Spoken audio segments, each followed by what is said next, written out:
এই জিমেল আসেন, এটা একটা এটা আরেক দোকানদারের।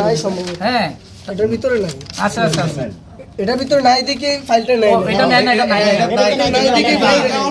আপনি যে বললেন যে গুছরাতে ফাইল নেয় না, আপনারা আমি ধরিয়ে দেবো। আরে বাইরে কত টাকা চুক্তিতে? কার সাথে? হাসান ভাই, আমি চিনি না, আগে পরে আইছি। দোকানদার হাসান। চিনি না, আগে পরে। 9000 টাকা ঘুরে দিছেন? সেই ফাইলটা ধরেন। আমি মতলব থেকে অনলাইন করে আমি 5750 টাকা দিয়ে ব্যাংক ড্রাফট করে কাগজ দিয়ে কালকে আসছি। সারাদিন দাঁড়িয়ে থেকে আমার দোকানে মা বাবার আইডেন্টি কার্ডের নাম্বার নাই। দোতলা আমি বলছি আমার আইডেন্টি কার্ড সাথে পর্যন্ত আছে, দেখতে পারেন প্রয়োজন নেই। তারপরে ভাইনা দিয়ে দিছে, বিদে হয়ে গেছি। আজকে তো নাম পাসপোর্ট তো করতে হবে।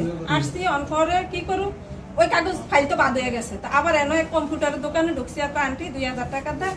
আমরা এটা ঠিক করে দেব। দোকানদারকে উনি নি। ওনার একজন লোক আছে, উনি নিয়ে গেছে ওনার কাছে। দোকানের নাম জানেন না আপনারা? দোকানের নাম কি? এখানে তো অনেক দোকান আছে। আচ্ছা, আপনার উনি যাই দোকান দেখিয়ে দিবেন, ওনাকে রাখেন, ওনারে রাখেন। এটা বড় টাকা দিবেন। আচ্ছা ভাই শুনেন, আমরা এই যে লোকে 2000 টাকা নিবেন। এক মিনিট আমরা একটু কাইল দিই। হ্যাঁ গেছিলাম, হ্যাঁ। আমাকে গ্রহণ করে না, হ্যাঁ। না করার কারণে আমি বাধ্য হয়ে এখানে আসছি। আসার পরে আমি 2000 টাকা দিচ্ছি, আর আমার কাগজপত্র ওরা জমা নিচ্ছে।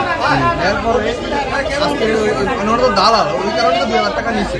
হ্যাঁ। তারপরে আমি এই টাকা আবার ফেরত পাইছি। কত টাকা ফেরত দিছে? আমাকে 2000 টাকা ফেরত 2000 ফেরত দিছে।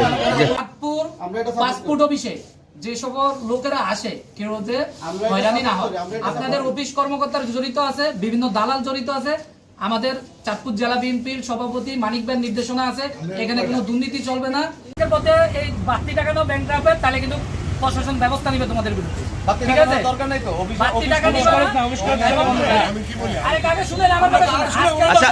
এটা বলছি, এলাকার তো অল্প কয়েকটা এলাকার বেতন সিস্টেম করে। হ্যাঁ, কোনো হবে না।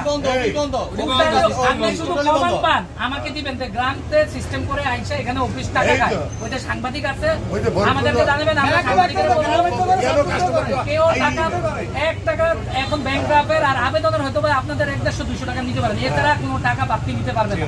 যদি 9000 টাকা 8000 8500 নিছেন শুনি, তাহলে প্রশাসন দেখবেন কালকে থেকে ব্যবস্থা নিবে আপনাদের।